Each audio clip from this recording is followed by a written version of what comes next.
that we use in all of those projects to program evaluation, and one that could be applicable to the programs that you might be working with or working on developing. So in this group, I probably don't need to convince you that it's important to both engage in developing character as well as to study whether or not character development is happening. Pretty straightforward point in this audience. However, what might be a little bit less obvious is why we need evaluation for these programs. What is the reasoning behind it? Don't we just know that they're working well? We see our kids, they're doing great. And there's a couple different reasons that we end up needing to do evaluation. The most common one is that our funders tell us we have to, right? That's sort of the standard rule of thumb. But another reason that we do program evaluation is because we want to make our programs better, and we want to validate whether our programs are doing what we think they're doing. Evaluation is also really critical for program planning. So you want to be thinking evaluatively from the very beginning, from the first sort of implication of a program. And then finally, we really need to think about building the evaluation capacity of folks who are on the ground implementing programs. So what we really need to work towards are evidence-based programs or evidence-based practice. That can be a loaded term. So what do we mean by evidence-based practice? How many people have heard that term, evidence-based practice or evidence-based program used before? Okay. So one of the first things that, when Rich earlier this morning mentioned that in 2016 there was a meeting of the National Academies in the United States for a workshop on character development. And as part of that workshop there were speakers who were really leaders in the field of character who spoke. And the next set of slides I'm going to share with you are actually borrowed from Joe Durlak, who was one of the speakers at that session. And for those of you who don't know, he works in the field of implementation science. And his sort of explanation of evidence-based practice and what's wrong with the world of evidence-based practice right now is depicted in these slides. So these are his hand-drawn images. So he said, what we have right now is lots of research happening over in research land, right? There's lots of universities or ivory towers and research centers where practice is going on. But that practice, that research isn't making its way into practice land, which he shows over here. And what he argued was that the solution is implementation science, that we need to build a bridge between research land and practice land. Now, I saw these slides, and this one in particular, and I went, anybody know what I thought was wrong with this slide? Any guesses? What about this slide maybe rubbed me the wrong way? The disproportionate number of all the views on research land.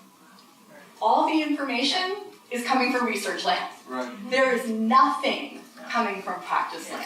One-way street. Nothing. It is that was a one-way bridge that was being drawn. That to me epitomizes the problem with implementation science as it exists today. It's a one-way street. And for me, that's incredibly problematic. It also represents the sort of traditional way that programs come into existence, and this is particularly the case in the US and in Western Europe. So often what we have is a sort of top-down approach to program development, where researchers or those who come from positions of privilege and power are the ones who are developing programs, and oftentimes they're really concerned with what's called internal validity, which is establishing that the program and the program components are having an impact on specific outcomes. And many would argue the only way that you can establish internal validity is by using a randomized controlled trial. And so there's a lot of focus and a lot of emphasis here on doing highly controlled studies of programs. And if we're lucky, some researchers will also look at external validity, to the extent to which the program is applicable or works in a different context or setting. However, when they look at external validity, they still do it in highly controlled circumstances typically. So they'll have their highly trained research assistants going out into the field and delivering the program with high implementation fidelity. And when we've successfully achieved these steps, we slap on the label evidence evidence-based. This is what we call an evidence-based program. But there's a problem here. And the problem is that this isn't a semicircle, it's a full circle, and we're missing half of it. What are we missing?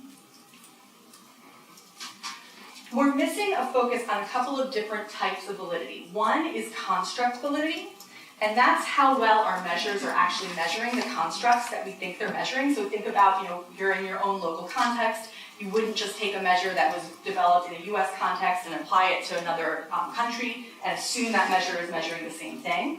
You need to look at construct validity. And also, construct validity has to do with how well your program is actually reflecting your own ideas and theories about how change should come about.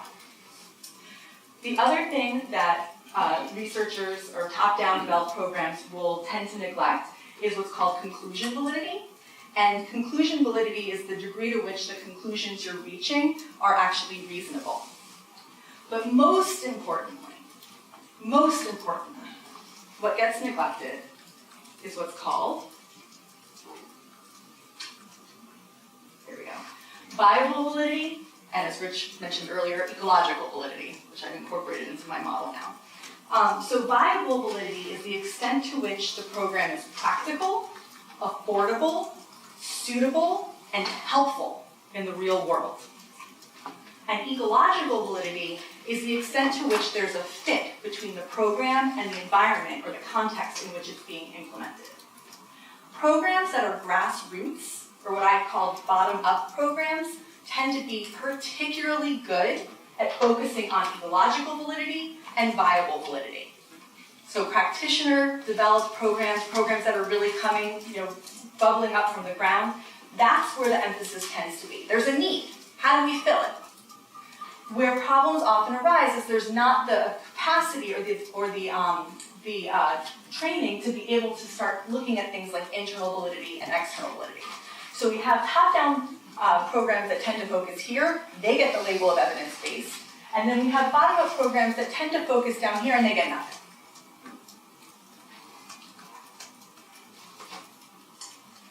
So what this ultimately means is that we have a tipped scale. The top-down approach to program development is what dominates, and we typically undervalue practitioner expertise and local knowledge.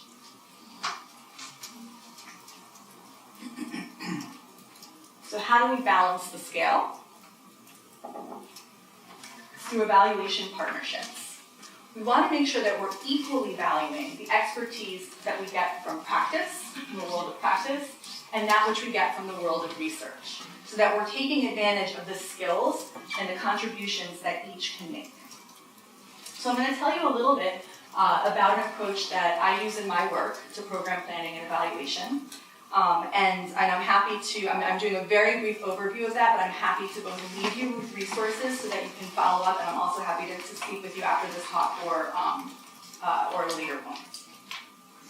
So the approach that I've developed with colleagues of mine from Cornell University and Virginia Tech is grounded in theory as well as experience-based learning and testing. And in particular, we draw from systems thinking and systems theories, as well as relational developmental systems theory, which Rich mentioned this morning.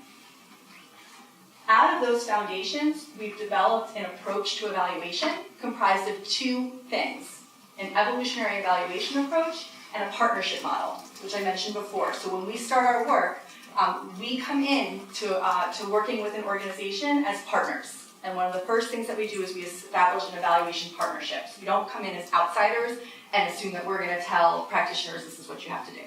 So we form a partnership early on. And we have several tools that help us in this work. One is the Systems Evaluation Protocol, which I'll talk a little bit more about, and the NetWay, which is an online resource. And all of the work that we do is framed with a mindset of evaluative thinking. So first, evolutionary evaluation, that was one of the papers that I sent around earlier, went into some detail about evolutionary evaluation. Essentially, what evolutionary evaluation is doing is it's articulating a process of program development and evaluation as an evolutionary process that has inherent life cycle qualities. So just as we think about a human being grows through different stages, infancy, childhood, adolescence, adulthood. Programs similarly go through different life stages. They often will go through periods of rapid change and growth. They often then will stabilize, become a little bit more settled, and some of them might go on to be disseminated widely. And at any point along the way, they might be retired or replaced in favor of something else. A program's evolution is marked both by the passage of time, but also by the substantive progression the program makes in terms of the refinement and stabilization of that program's content. So for any given program lifecycle stage, there's an appropriate kind of evaluation that should be done. And ideally, what we're working towards is alignment between a program's life cycle and the evaluation's life cycle. I think I had jotted down a note about, yes, so there were a few things people said earlier that I sort of, I want to mention that when I have my turn to speak. Not all programs will make it to maturity and transformation. That's part of a healthy ecosystem. We don't want all programs to make it to maturation and transformation. We want lots of programs here in initiation and growth. We want lots of good ideas being incubated. From those, some of them will show promise for wider dissemination, and others will need to be tweaked, or will take some rounds to get it right before they might be ready for maturity or transformation, or might be set aside in favor of something else. This is inherent in the funding strategy that JTF is using for this RFP, right? They have a lot more funding, there's a lot more projects that they're seeding, and a few of those will be ripe for dissemination more broadly. This sort of approach to program or funding portfolio development is consistent with creating a healthy ecosystem. We want that. Okay, I mentioned we have a couple of tools that help us out. One of them is the Systems Evaluation Protocol. It includes, there's actually 3 protocols, one for evaluation planning, one for implementation, and one for utilization. The bulk of the work and the focus is going to be on evaluation planning. A quote from Aristotle, well begun is half done. You want to make sure you're putting your focus and your energy into good evaluation planning. So we have a guide for how to go through the steps of developing a program model and an evaluation plan, and there's an accompanying workbook that goes along with it. All of this is available online within the Netway, which is free and publicly available. The Netway it's a web-based toolbox. It has lots of different things within it. It has, in addition to tools that allow you to create program models and evaluation plans, it has a storehouse of other programs that have their program models in there that you can look at, and there's a ton of character development programs in there. There's also measures in there as well. So there's lots of resources, and it provides this virtual learning environment. So the website is evaluationnetway.com. Again, it's free, it's publicly available. You go to the website, you create a profile, and you can access all of the resources that are available there. And I also mentioned that all of this work that we do is framed with this evaluative thinking mindset. So when we're working with partners, we're not just working on a single evaluation, we're working on the culture within the organization. We want an organization whose culture is concerned with being inquisitive, where it's safe and encouraged to ask questions, to really reflect and pursue a deeper understanding of our practice. This is all part of an evaluative thinking mindset, and it's what allows us to make informed decisions about the work that we do. Okay, I'm going to go into a little bit more depth about evolutionary evaluation and a couple of elements of the systems evaluation protocol. And I picked these out because I thought they might be particularly helpful for you in thinking through your own work. But again, if you're interested in seeing the full sort of set of steps within the protocol or the elements of it, it's all up on the Netway, and I can sort of point you to where you can find it. So I mentioned that in evolutionary evaluation, we define phases in the life cycles of individual programs, as well as life cycles of evaluation. And what we're most focused on is making sure there's alignment between the program life cycle and the evaluation life cycle. And in addition to that, we discuss the consequences of misalignment. So I'm going to start by just going through each of the phases in fairly quickly. But I'm happy to share these slides, and you can have these available to you, and they're also in the Netway. So on the program side, phase 1 has to do with initiation. So this is either a brand new program that's being implemented for the first time, or maybe first, second, third time is pretty new, or it's an already existing program that you're implementing in a new context for the first time. So these kinds of programs are still undergoing rapid change, and there's a lot of sort of movement and kinks being worked out. It looks different each time you implement it. A phase 2 or development program is still undergoing some revisions, but the scale and the scope of those revisions is smaller. So one way I think about it is when you're in initiation, there's lots of movement and lots of noise, and then you sort of get into development and things are sort of quieting down a little and getting a little bit more consistent. But there are still some changes taking place. A program that's in phase 3, stability, is highly protocolized. Perhaps there's a curriculum in place, there's a guidebook, there's a clear set of this is what happens when, so that when it's implemented, each time it's implemented, it looks pretty much the same. One way that when we work with folks to determine what their life cycle phases of their program, and it's often hard to distinguish between phase 2 and phase 3, we say use the lightning bolt test. So if Aaron was running his program, and sadly, he was struck by a bolt of lightning tomorrow, could somebody else pick up the program and run it exactly the way that he would have? If the answer is yes, the program's in stability. If the answer is no, it's still in development. Make sense? Mm-hmm.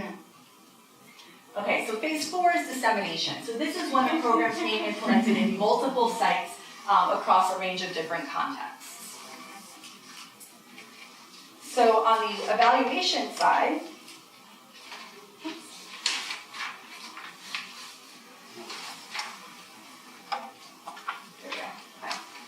evaluation life cycles describe the kinds of claims that you might want to be able to make, as well as the corresponding methodology or design that you should use.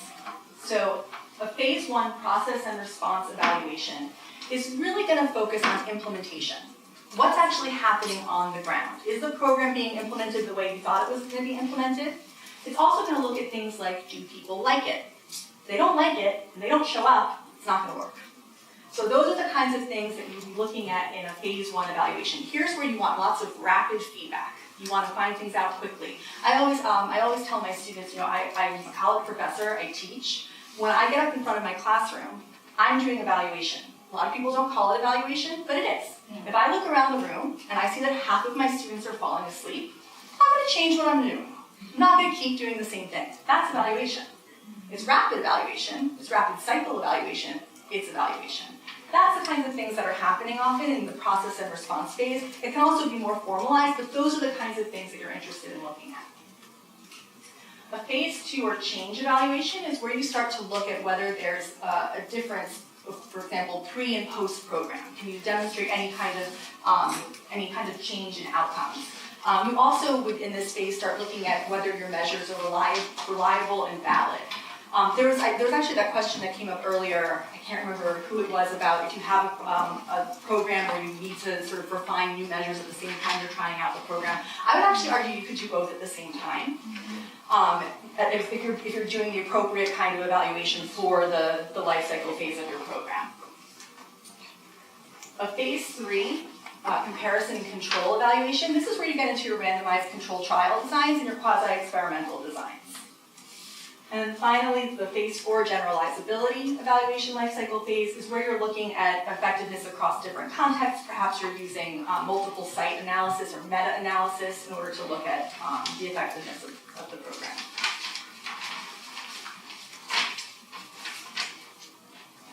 Okay. I mentioned earlier that alignment is what's really key. So to orient you to this graph, we have the program life cycles going along the x-axis and evaluation life cycles going along the y-axis. If the program and evaluation life cycles are perfectly aligned, your program would fall somewhere along this red diagonal line. So program A is in a phase 4 of its program life cycle, and it's doing phase 4 evaluation. So this would be a perfectly aligned program. I don't think I've ever come across a perfectly aligned program, except when I start working with somebody before the program even exists. So misalignment happens. It happens all the time. But we want to be aware of it. We want to be aware of the consequences of it. So programs that fall down here, below the red diagonal line, are programs whose programmatic life cycle is ahead of where it is in terms of its evaluation. So for example, program B is in phase 3, stability of its program life cycle. It's been around for a long time, there's a clear protocol or a clear curriculum in place, it's being implemented consistently, but it's doing a phase 1 evaluation. It's maybe asking if people are satisfied and if they like it. What's the consequence of this? There's 2 possibilities. One, it could be an ineffective program that's continuing to be implemented because it hasn't been appropriately evaluated. Or 2, it could be a really great program that isn't being more widely disseminated because it doesn't have the evidence to back it up. Both of those are problematic. Programs that fall above the red diagonal line are programs whose evaluation are more advanced than its program lifecycle phase. So here, program C is a program that's in phase 1 of its program lifecycle phase. This is a relatively new program, being implemented for the first couple of times, but it's doing a phase 3 evaluation, like a randomized control trial. What's the problem here? There's a couple things. And by the way, we call this premature experimentation. That's the problem we have here. So what you could have is a program that's, you do a randomized control trial with it, you happen to get some good results, but the next time you implement the program, it's totally different, because you're still working out the kinks and the program's changing from time to time. Maybe you happen to have a great run that year that you did it, but you're not going to repeat the same findings again, because the program isn't stable yet. So that's one possibility. The other possibility is that you could do a randomized control trial and say, oh, wasn't effective, out it goes. You just thrown the baby out with the bathwater. It could have been a really great program with lots of potential, and you tossed it too early. You didn't give it a chance to settle into its core components. So you were using an inappropriate evaluation strategy with a program that wasn't ready for it yet. So we want to make sure that we're really aware of whether we have alignment between our program and our evaluation. And what we ultimately want to try to do is, over successive cycles of evaluation, to get closer to alignment.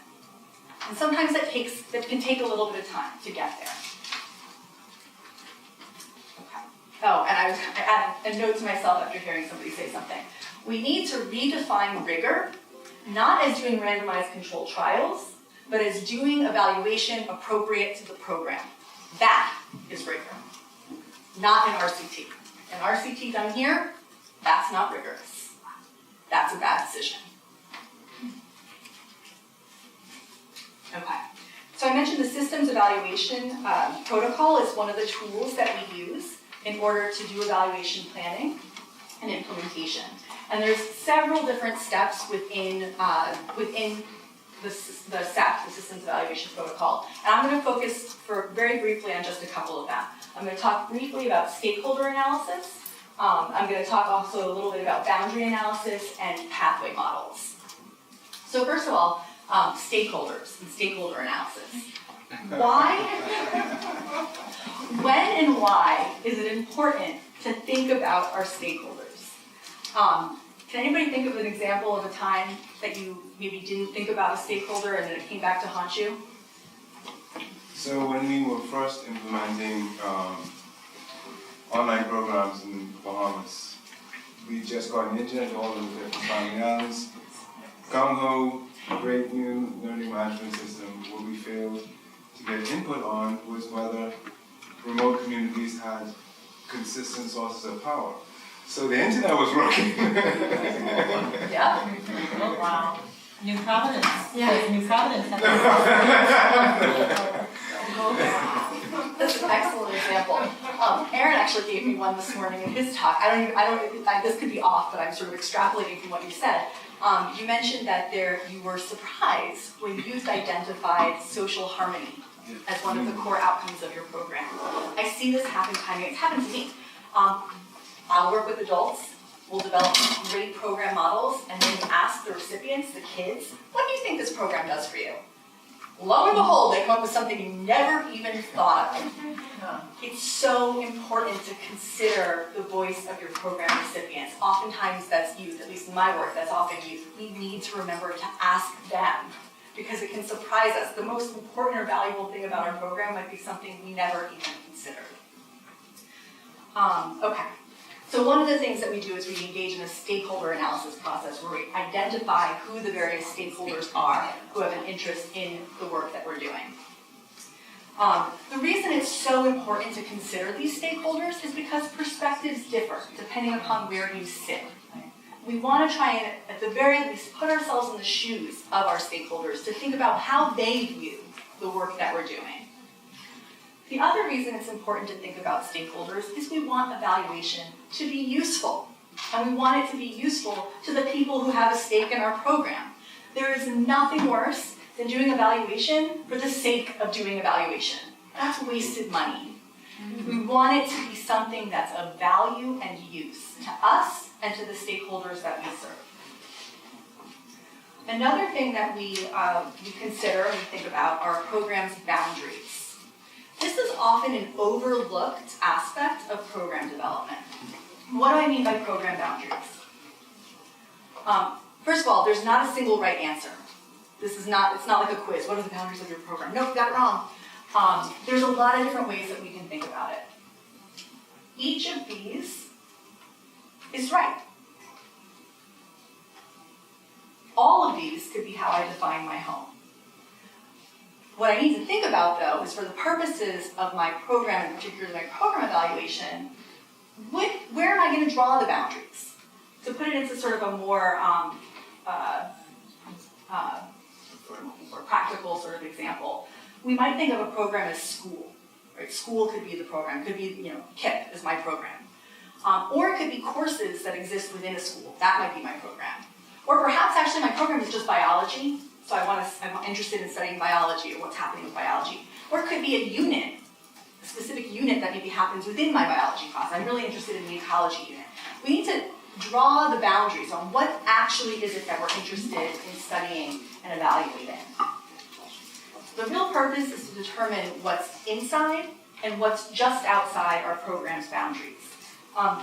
Boundaries are seldom made explicit. I can't tell you how many times I've gone in and I've worked with practitioners who've been working together for years and years, and I start asking them, tell me about your program, what's inside the boundaries, what's outside, and we'll have this conversation, this boundary analysis discussion, and they'll look at each other and go, wait, that's what you thought the program was? That's not what I thought. And they've been working together for years and years and years, but we seldom have the opportunity to make a lot of our sort of implicit assumptions about what we do explicit, even with our own colleagues.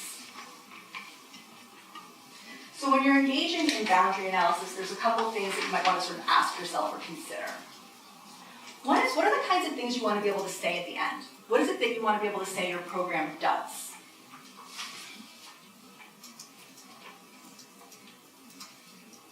What parts of your program can you actually control or change? Where is your sort of leverage points? Do you have the time and resources to model everything that you think about? I'm going to talk about program modeling in a second, but it can be, if you're thinking about that global level, that might be too big. It might be too much to sort of take on. You might need to sort of narrow in your boundaries. Which parts are actually most salient to the work that you do? I partnered with an organization that spent a lot of time and a lot of resources on, they were doing character development, they had an award ceremony. That's where all the resources went. The award ceremony only reached a couple hundred kids. Their actual program reached tens of thousands of kids. When they went through this process and modeled their program, what they realized was they were putting all of their time, or a lot of their time and energy and resources into this award ceremony, which had no connection to the broader outcomes they were trying to achieve. It completely changed the way that they allocated their resources and what they were doing with their program. So these are important things to think about. Is there enough detail that you're able to actually, that can actually stand alone? So for example, that ecology unit in the biology class, is that too fine-grained for it to really stand alone and have the intended outcomes that you would expect to see? And are there certain relationships that you're particularly interested in exploring? Do you want to make sure those stay within the boundaries of your program? Okay, so next I'm going to turn to modeling. How many of you are familiar with logic models? Okay, a couple of you. So logic models have become fairly standard within the world of sort of program development and evaluation. They're meant to display the logic behind your program. So what are the activities that you're doing, and what are the outcomes that you expect to achieve? A lot of funders nowadays require you to include some kind of logic model when you submit for funding. I actually find logic models to be okay, but not enough. So the problems that I have with logic models are that they don't give us enough detail about the program. They're fairly vague. They also don't show us the sort of cause and effect relationships that we expect to occur. You sort of get these blocks of things that we do and this block of things that we think happen as a result, but we don't see the really clear connections between specific things we do and the specific outcomes we think they generate. They also don't tell us what's sort of most important about the program. Where's the core of this program? And they don't tell us the story. They don't give us the full sort of through line of the story of how the program works. So what we prefer to use is something called pathway models. I know you can't read what's inside these boxes. They're colorful. These are built on the idea of logic models, but what they do is they tell us a little bit more information. They allow us to see the connections between specific activities and specific short, medium, and long-term outcomes, and it also allows us to see the sort of connections or the through lines through the program. But this still doesn't include your assumptions. Why you're doing this activity and where you want That's to right. get. There's a separate place where we record context and assumptions. That's right. So I didn't put that up here, but that's also all part of the netway. And by the way, this was developed in the netway. It's really easy to do. It's literally drag and drop. You essentially you list your activities, your short, medium-term outcomes, just like you would if you were doing a logic model, and then you start to drag and drop pieces, and that's how you build a pathway model. Is this any sort of different conceptually than like this looks like the graphic that you would design for the theory, to illustrate the theory of change. Except the assumptions and the line of accountability and some other things that you would want to make a bit more explicit. Is that essentially what you're doing here, is explicating a theory of change? That's right. That's right. And this would make it then easier to layer in your evaluation model right on top of that. It does. Okay, yeah, that's very cool. So it allows you basically to micro-measure the steps along the way. Yeah. And there's we go through a process called mining the model, which we talk about in a couple slides, but I'll mention it now. In mining the model, what we do is we start by looking at the pathway model and identifying the key hubs, prime destinations, and gateways. And what all those are the nodes or the boxes with lots of arrows going into them, lots of arrows going out of them, or nodes with lots of arrows going both in and out. The next thing that we do is we identify the key linkages. So what are the most important links between any two boxes that are really critical to the program? The next thing that we do is we consider usually about 3 to 4 key stakeholders. So we go back to a stakeholder map, which we developed earlier in the process. We select 3 to 4 stakeholders who we believe are really most critical, and I can tell you typically we end up with the funder, the recipients, and the staff of the program typically are the top 3, and we look at each of these nodes and we ask which of them, with each of those stakeholders, have the greatest interest in knowing something about. And we literally use stickers to do this, and we put the stickers for each stakeholder gets its own letter, and we put the letter sticker on the map. Then we step back, and using the stickers that we've now put on, we have stars on our our most important outcomes, we have the little key stickers on our key linkages. You step back and you look at all of this, and it just sort of emerges, the most important key storyline of the program just sort of lights up, and we trace the path from activity all the way out to the long-term outcome. And sometimes we have more than one key through line, but most I think I've had is 3, where you see, if you stripped everything else away, this is the core of the program. From there, we develop an evaluation scope, which is what are we actually going to include within our next cycle of evaluation, and out of that, we develop evaluation questions. And then you go from there to develop the other pieces of an evaluation plan. So the questions don't happen until you've done this whole analysis. That's right. Then you're asking a question, so basically that is driving your whole evaluation model. That's fascinating. Yeah, that's right. Thank you. Sure. Oh, and another thing that we've done with some of our projects, which is kind of fun, is we also overlay measures.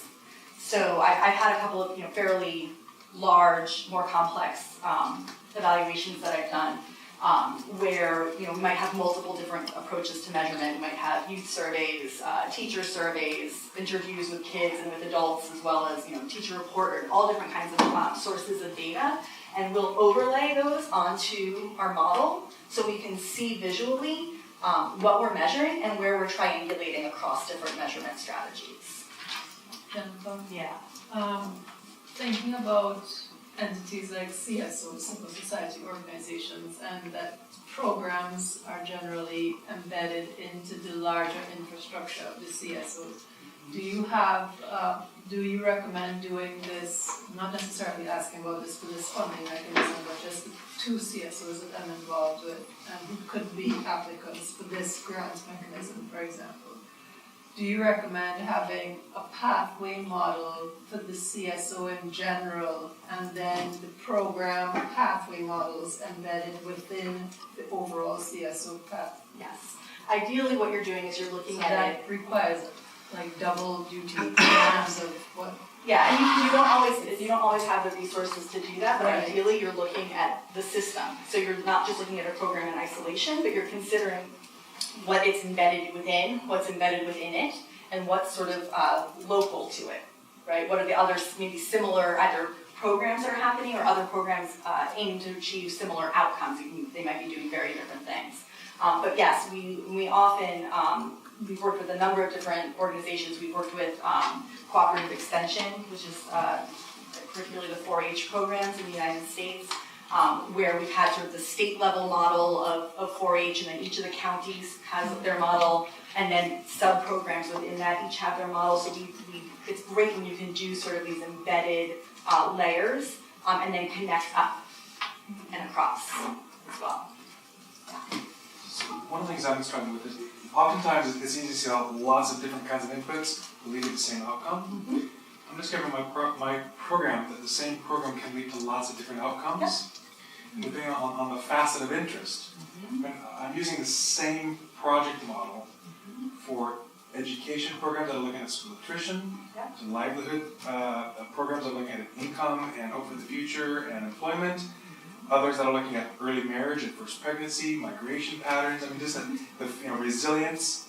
So that the facet that the donor is interested in, because we're working with youth and it's character development, and it's a holistic multi-sectoral model. So whatever we do with that group is going to have all kinds of effects that you can measure on the far outcome level, and other effects that you're going to have to completely ignore. But I'm just wondering, in terms of the pathway model, I just want your opinion on this. It's easy to do for one specific funded project, right? Because they're going to give the outcomes. When you're sort of stepping back from it, thinking more like, what's the theory of change of what we're doing here? It suddenly becomes really, really webby. Like a big ball of string. We call it bowl of spaghetti. So, or it takes on like an hourglass shape or something, and any experience of that? Any suggestions on how to? Yeah, so we use the metaphor of the bowl of spaghetti, that everything gets connected to everything else. And so you want to make sure that you're thinking about the specific pieces and what it's primarily targeting. And then another thing that we do, and again, if you don't have the resources, this isn't for everybody. I'm at a university, I'm really fortunate I have resources like students available to me. But what we do is we go into the research evidence base and we look at where there's evidence to support any of the connections that we have in the model. And in some cases, there's really great evidence to support certain connections, and in others, there's either evidence that says, no, that doesn't happen, or there just isn't evidence available.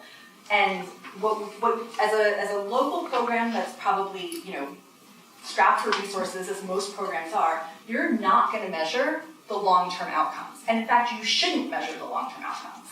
You should be focused on your shorter-term outcomes, and if you can find evidence that shows that if you get here, there's evidence to show that this short-term outcome is actually connected with this medium-term outcome.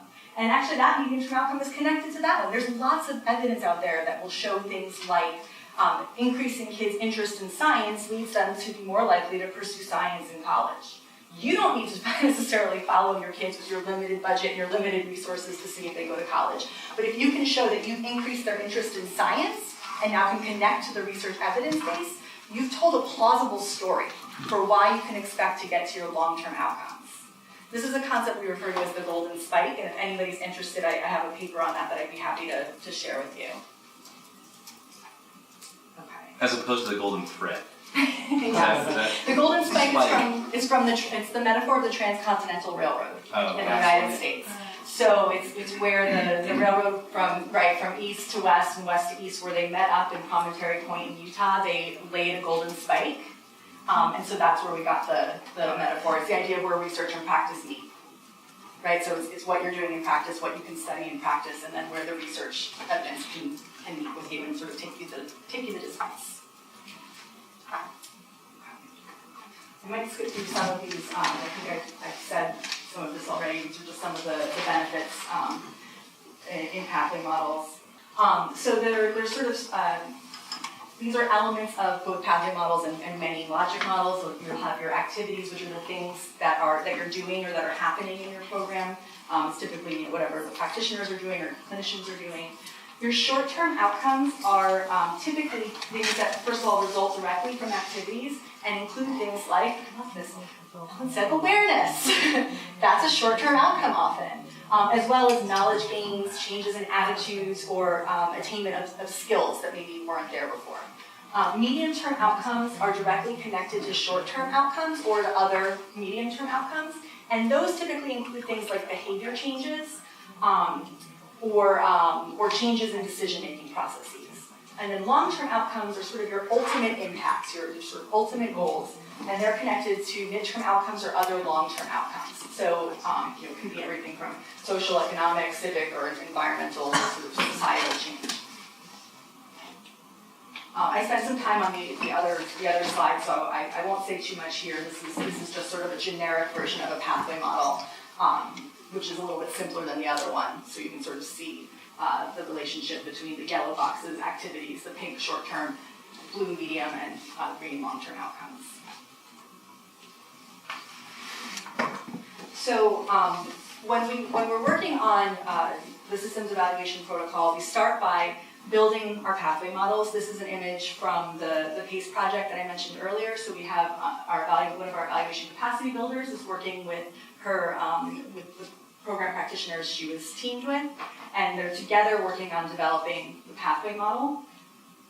After that, we step back and we engage in that process of mining the model, which I described earlier, where you're thinking about your key outcomes, your key linkages, and all of those different steps, and identifying the key through lines.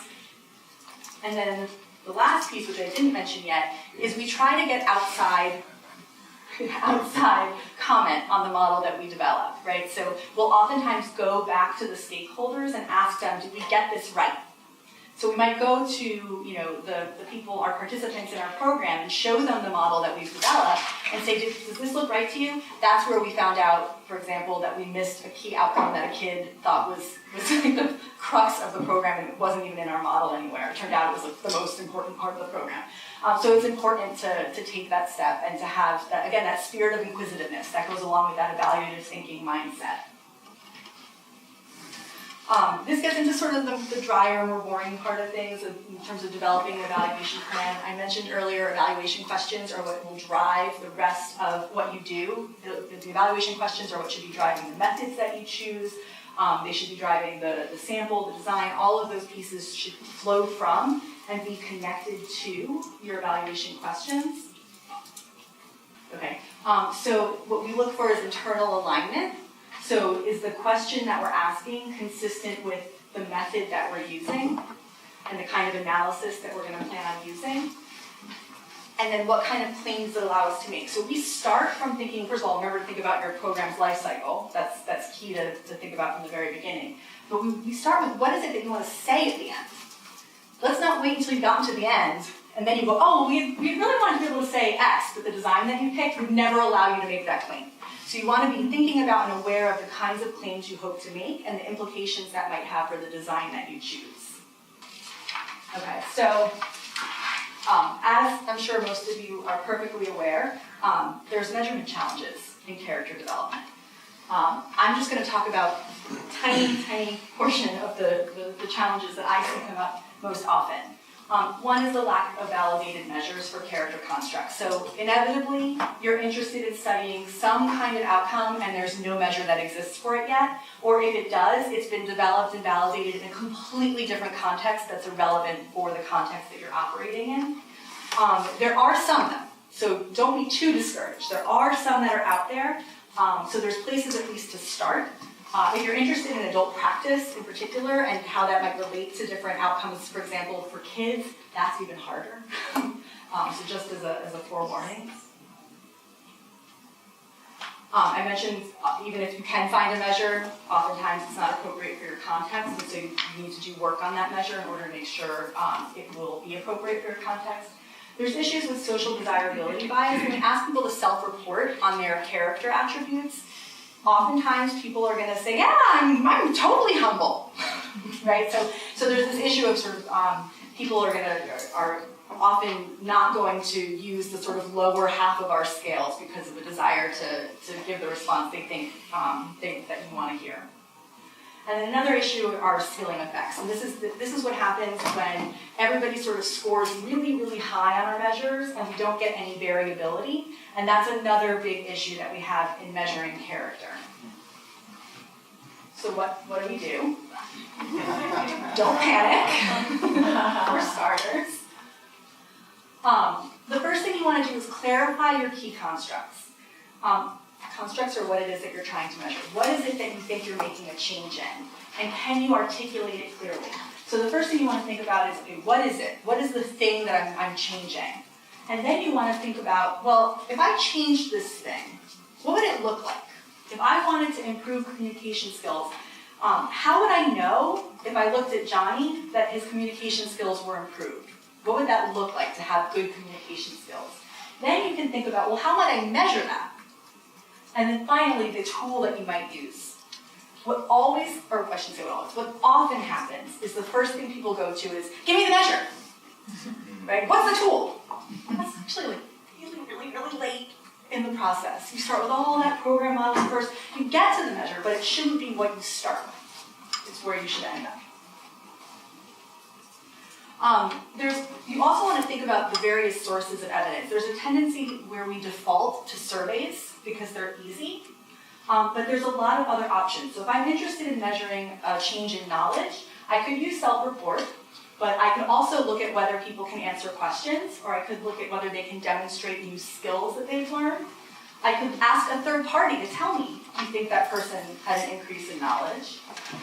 I can also see whether the person can actually explain something that they learned, or I can see if they can apply it in some sort of new context. And there's a lot of different ways that I might do that. So self-report isn't necessarily a survey. It could come in the form of an interview or a focus group. An ability to answer questions could come in the form of a test, either oral or written, or a focus group. I might observe to see if somebody's able to demonstrate some sort of new knowledge. I might ask a third party to tell me what, either by interviewing that third party, or some sort of observation, or having a third party observe whether the participant has demonstrated an increase in knowledge, and similar. I'm just going to skip through this pretty quickly. So there's different ways that we can get at measuring a construct, and we want to make sure that we're thinking that through. This is just a few different examples of different sources of data or methods that we might employ. It's not an exhaustive list, but again, it's just to remind us that we're not tied down to just using a survey. And Rich mentioned this morning about how art can be a form of data. So we sometimes need to think outside the box and really think creatively about what could actually serve as forms of measurement. Oftentimes there's artifacts, which might be sort of an unobtrusive measure. Are there things that are produced as part of the process of your participants engaging in your program that actually serve as forms of data? That's the best. When you get that, that's the best because they're unobtrusive and the participant doesn't feel any kind of burden to give them to you. Things that you might want to think about if you are able to locate measures and you're thinking about whether or not it's right for you, you want to make sure it fits. Is it the right tool for the job? Is it appropriate for the program life cycle? Don't forget that one. Is it going to work with your particular population? And will it work in your particular setting? So if you need to do, if you think you're going to do interviews, but you don't have access to a quiet space where you'd be able to, for example, record the interviews, then that might not be the best approach to use. So you want to think about your setting. Will the results actually speak to your stakeholders? Again, think about what do your stakeholders want to know, and will the information you're gathering answer the questions that they're looking to have answered? Is it available? Is it feasible? Not everything's free, so is what you're thinking about using something you can have access to? And is it of sufficient quality? Is it a measure that you can put some faith in? When we talk about measure quality, sometimes what we're talking about are things like validity and reliability. So validity is the extent to which the measure is basically measuring what you think you're measuring. So if you're interested in measuring knowledge, but the measure you have is actually measuring attitudes, that's not a valid measure.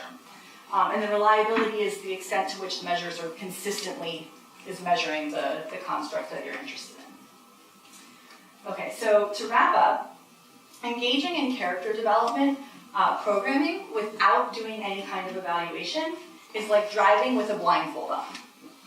You might get there, but you might hit a lot of things on the way. So you want to make sure that when you're doing character development programming, you're doing it with your eyes wide open. So a couple of implications. Think about evaluation early and often. Don't let it be an afterthought. Engage your stakeholders in planning. Get their perspectives. What do they think your program is doing? What do they need, and what do they care about learning more about? Articulate your program theory. Make sure you're explicit and clear about what it is you're doing and the kinds of things you think will result. Make sure you understand your life cycle phase of your program and the implications that has for evaluation design and the kinds of designs that you're choosing. And finally, what you do in your work and the principles that you uphold in your practice should be mirrored in your research and evaluation. There shouldn't be a disconnect. They should be consistent. So you shouldn't have to abandon your principles because you have to do an evaluation. Thank you.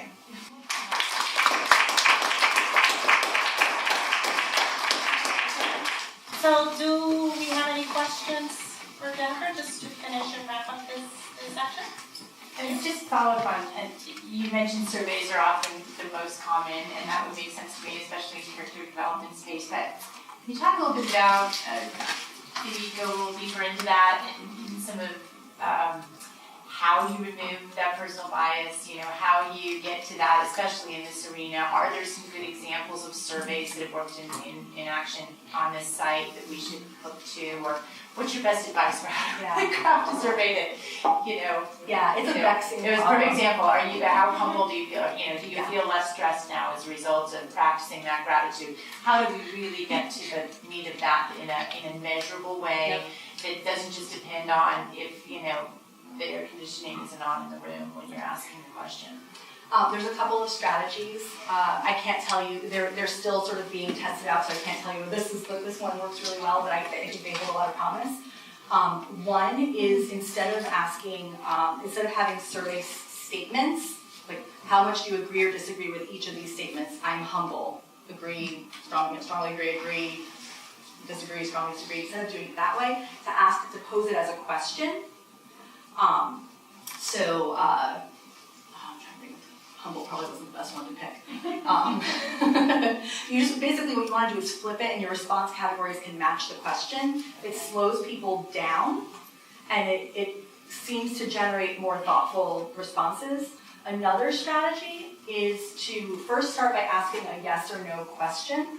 So I'm doing this, we'll be doing this in our study with Boy Scouts. It's the first time I've tried it, so I'll let you know if it works. We'll ask something like, do you allow boys to lead during scout meetings, that's one of the core principles of scouting, is to use that. Yes or no? And then after that, you ask about degree. How often, if they say yes, how often do you allow boys to lead? The reasoning there is by first asking the yes or no question, it gives people more of freedom to opt the lower option. Because it's a 50-50, right? Either yes or no. And then when they get to the scale, if they've said yes, they don't think they're actually on the lowest tier anymore, because other people said no, not at all. So if I only do it once in a while, well, that's not that bad, it's not the least. So it sort of breaks it up, and so people would be more likely to. So that to have- avoids that ceiling effect It that you were avoids the talking ceiling about. effect. Okay. Right. And So some of the, and some of the desirability. And you could take that, you could ask 3 or 4 sort of deeper dive questions. Oh, yeah. Like extrapolate it out so that you're Yep. going deeper and deeper and deeper. Yep, absolutely. Any other questions? You just piggybacking on that, because that's very related to issues that we have when we're working with populations that are low literacy. So these Likert scales, etc., are really difficult for people to understand. We've tried to work with them by giving them respondent booklets where we visualize the different points on a Likert scale as steps or a ladder, etc. But sometimes even that does not work, and you still get floor effects and ceiling effects. So are there other strategies that you've used or that you're familiar with from the literature that really allow us to collect, particularly when we're trying to validate measures cross-nationally and cross-culturally, like some of these character development and character strength measures, that really allow you to work with populations that are low literacy? I mean, And that's both the interviewer and or the participant. Right, yeah, so and I think the strategies that you mentioned are probably the most common strategies that are taken, are to use sort of a pictorial process rather than having just words.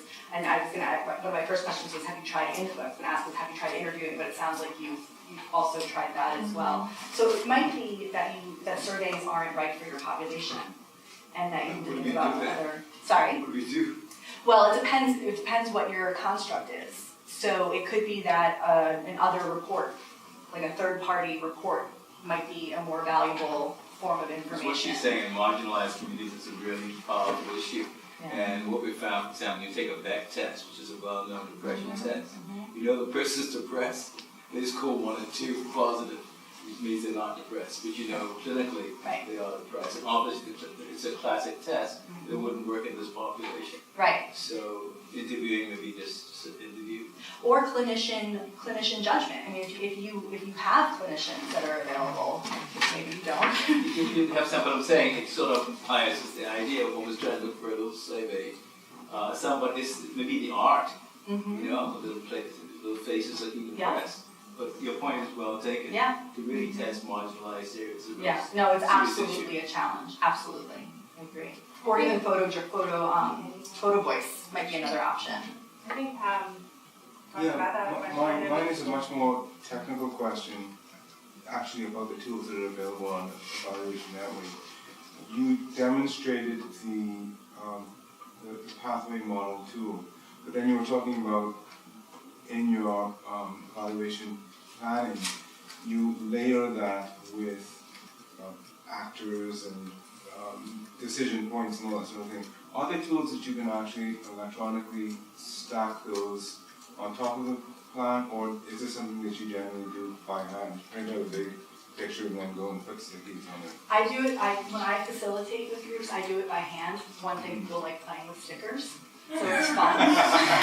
You go on your reading evaluation and I say, hey, I got stickers! It makes it a little bit more exciting. Yeah. I'm used to not being the most popular person in the room, so it helps. So yeah, I actually really like doing it Yes, with yeah. the physical side, and then what I do often is then I put the pathway model image into PowerPoint and And I then make you- it digital, okay. yeah. Going back to the previous question about dealing with people who can't read surveys, one of the ways you can do it is to give people counters, and so you get people a fixed number of counters and you ask them to distribute those counters across the various elements. So they actually say, well, this is very important, I'm going to put my 10 counters here, I'm going to put 2 counters here. And so that sort of physical aspect of allocating what's important to them to the different areas gives you the sort of numerical sort of, you know, you can convert that to some sort of numerical value, so it helps to overcome the difficulty of them not being able to read the question or visualize the question. They might be able to visualize the counts and do something like this. So you mean you have a finite number of... You give everybody, for example, if you wanted people to rank certain items, you give them 25 counters, and and you get them to distribute those counters across the 4 or 5 items. They physically That would put work for ranking, it would work for scales that have multiple items with a liquor rating. Well, you could do it in each row. You could ask them to put the counter against each of these items, which are most Okay. important, and then you could then convert that to the Okay. box, the tick in the box. Yeah. But they would Okay. physically do that without having to give them a pen or a paper or whatever. It makes it very physical for them. Yeah, I'm just thinking about the number of measures that are typically in these surveys that we ask people to complete, and then the time-intensive nature of it, so, yeah. I was gonna hear a couple more examples of that if you're still interested in hearing more, but, yeah, the 10-seat approach that he was talking about, but you're right, you have to really design to the 10-seat approach. I've also done it with water, to get, when you have like a whole group and everybody gets a cup of water, and so it's like a group vote, so, they can pour it as well. But the other thing was, for like the Likert scale surveys, for the literacy youth, I found that oral group survey taking actually is a really efficient way, because you don't need a lot of enumerators. You just need to have a way either to project or hold up, right, that scale, and then you orally state the questions, and you have a couple of enumerators, making sure everyone's on the right one, right? And then you read out, and they have to be consistent in your Likert scale. You can't be messing that around, or reversing and stuff. But as long as you're consistent, you can orally give it, and then you just wait until everyone's done answering that one question, and then you go to the next.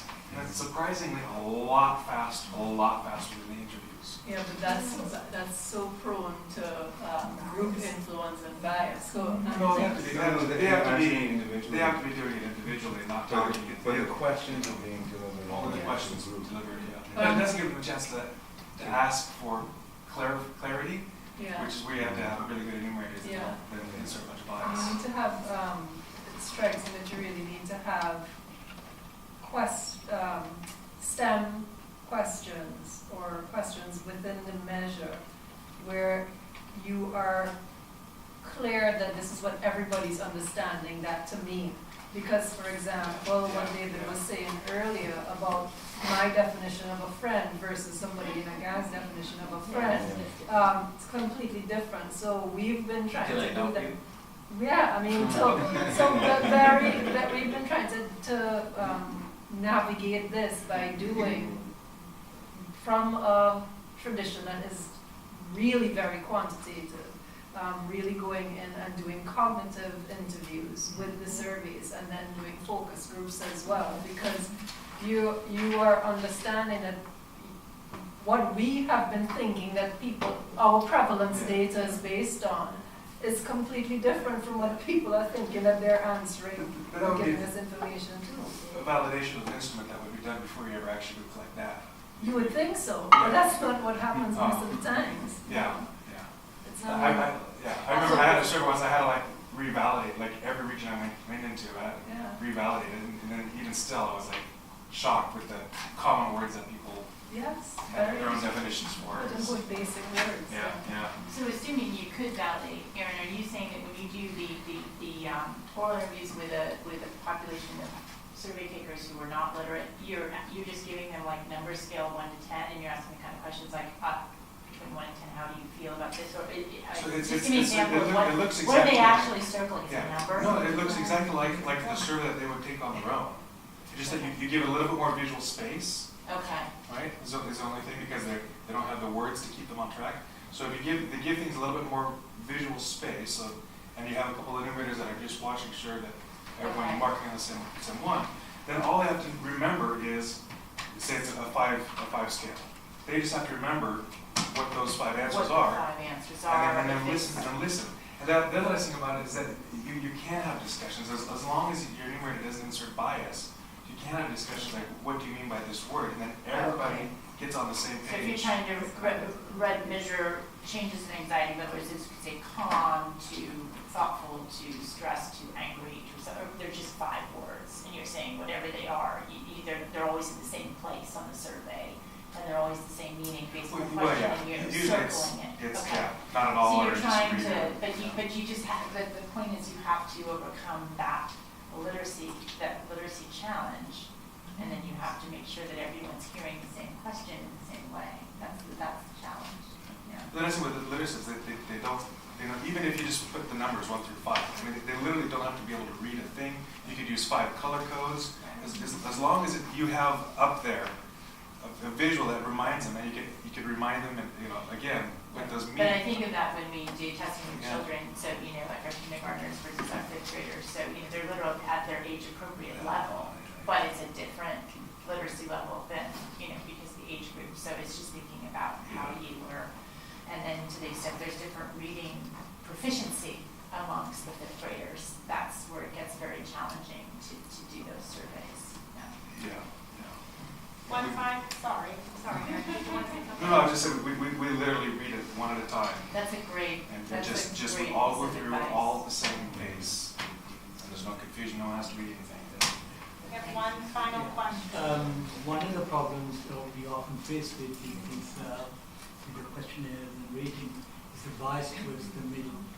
Most kids tend to just mark it in the middle and give it to you back. Bias towards the middle marking, they just put the middle rating and give it to you. Right. Or Leave it That's out. right.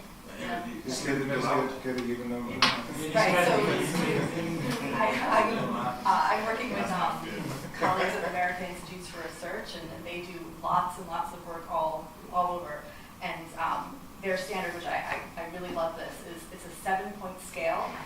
3 are negatively balanced, 3 are positively balanced, and 1 is a I don't know or I don't understand or a not applicable.